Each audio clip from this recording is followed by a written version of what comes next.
Nouveau numéro de Reporter, le magazine de grands reportages de la rédaction de France 24. Direction l'Arménie, où les frontières du pays sont dans plusieurs régions menacées, voire carrément redessinées. À la manœuvre, son voisin, l'Azerbaïdjan, victorieux dans le Haut-Karabakh à l'automne dernier. Sur place, les villageois arméniens subissent déjà les conséquences avec littéralement un grignotage de leur territoire.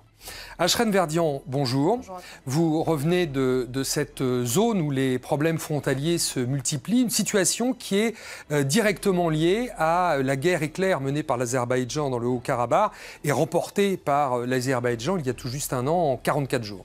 Oui, effectivement, Antoine, c'est le résultat direct de la défaite des forces arméniennes dans le Haut-Karabakh.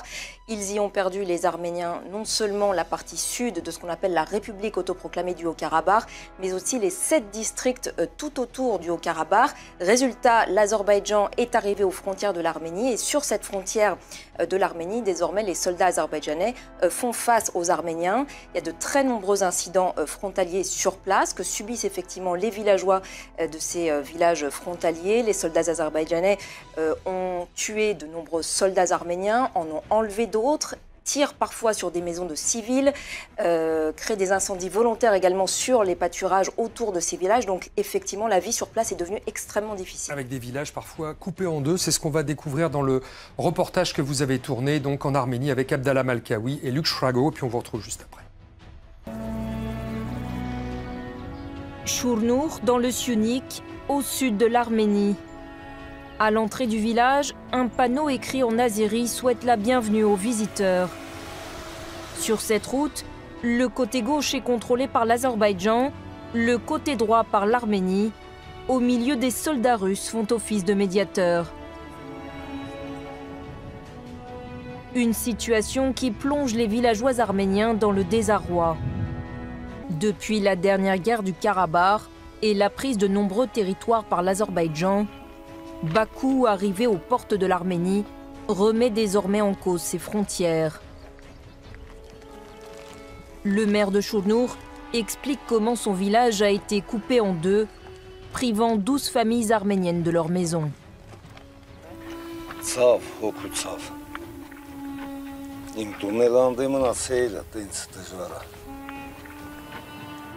Une nouvelle frontière de facto lui a été imposée, tracée de manière unilatérale par l'Azerbaïdjan.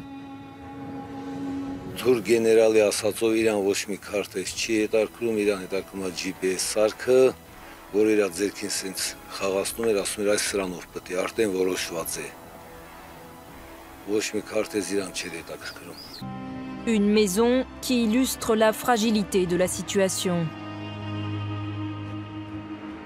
Le village de Shurnur est emblématique, mais de nombreuses autres localités du Syunik sont menacées. Direction Nerkin-Khonzoresk, où depuis quelques mois, la vie des habitants a radicalement changé. Sourig nous emmène en bordure du village, d'où il surveille les soldats azerbaïdjanais postés sur la colline en face.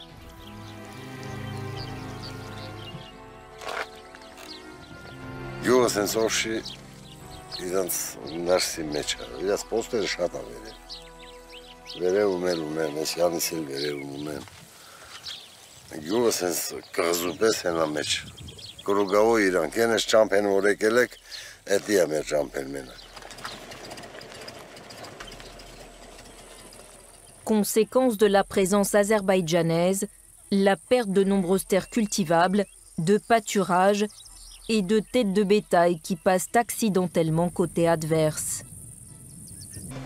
Et pourtant, l'Arménie est sortie affaiblie de la guerre du Karabakh et a signé un accord de cessez-le-feu très défavorable. La supériorité militaire de Bakou, elle, ne fait pas de doute, et Ilham Aliyev multiplie les revendications territoriales, entre autres sur le Syunik, qu'il appelle le Zangezur. Hem Qarabağ, hem Zəngəzur bizim tarixi dədə-baba torpağımızdır. Depuis mai, l'Azerbaïdjan multiplie les incursions en territoire arménien. Objectif, faire pression pour obtenir des concessions de Yerevan. Notamment la mise en œuvre d'un corridor qui relierait l'Azerbaïdjan à son territoire du Nakhitchevan et donc à la Turquie. On retrouve en plateau Ashreen Verdian. Ashreen, pourquoi l'Azerbaïdjan mène-t-elle cette politique de grignotage de territoire qu'on a vu dans votre reportage dans ces différents villages? Alors l'Azerbaïdjan essaye vraisemblablement de mettre la pression sur les autorités arméniennes pour obtenir un certain nombre de concessions, à commencer par une concession majeure, à savoir la mise en place d'un corridor que vous voyez ici sur la carte en rouge et jaune, qui permettrait à l'Azerbaïdjan de relier donc son territoire en violet sur cette carte à une autre partie de son territoire. Voilà, ce qu'on appelle une exclave, à une autre partie de son territoire qui s'appelle le Nakhichevan, et par là même à la Turquie, ce qui présenterait des avantages géostratégiques, économiques évidents pour ces deux pays qui se considèrent des pays frères. Corridor qui était d'ailleurs prévu dans l'accord de cessez-le-feu autour du Haut-Karabakh. Alors, on a l'impression que aujourd'hui, l'Azerbaïdjan a les mains libres, la communauté internationale est sans réaction?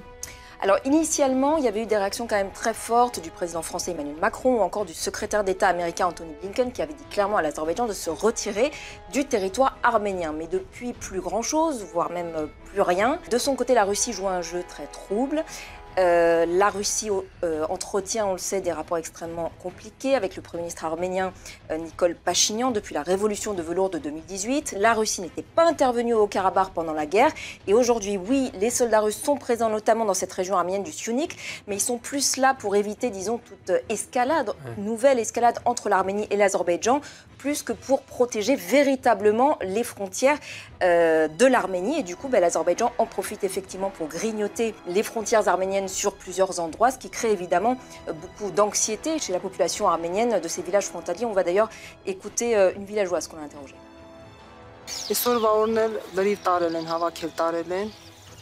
Նստած հույսով սպասում ենք, որ գոնե կամ փոխհատուցում կամ մեր անասունը հետ կվերադարձնեն, կշարունակենք ապրել, բայց եթե չլինի, ելստե մեր ապրելը իմաստ չունի։ Ինչով զբաղվես, որ արդեն եղածդ կորցրել ես։ Alors, posons la question maintenant du Haut-Karabakh, là où il y a eu la guerre il y a près d'un an. Où en est-on de la situation là-bas? Alors, les Arméniens du Haut-Karabakh qui avaient fui en masse en Arménie durant la guerre sont maintenant pour la plupart revenus au sein de la République autoproclamée du Haut-Karabakh, mais leur sécurité ne tient que par la présence de centaines de soldats russes qui sont présents sur place pour donc sécuriser la population arménienne. Ils sont là théoriquement pour 5 ans. Après, qu'est-ce qui va advenir? C'est la grande incertitude pour eux. Donc le grand défi aujourd'hui pour l'Arménie, c'est la reconnaissance internationale de ce territoire, donc de la République du Haut-Karabakh, ce qui n'est pas encore évidemment gagné. Autre défi de taille en lien avec cette guerre du Karabakh, c'est la libération de dizaines de prisonniers de guerre arméniens qui sont toujours détenus par Bakou. Merci Ashreen Verdian, merci à vous d'avoir suivi cette émission qui se termine. C'est la fin de ce magazine. On se retrouve la semaine prochaine pour un nouveau numéro de Reporter.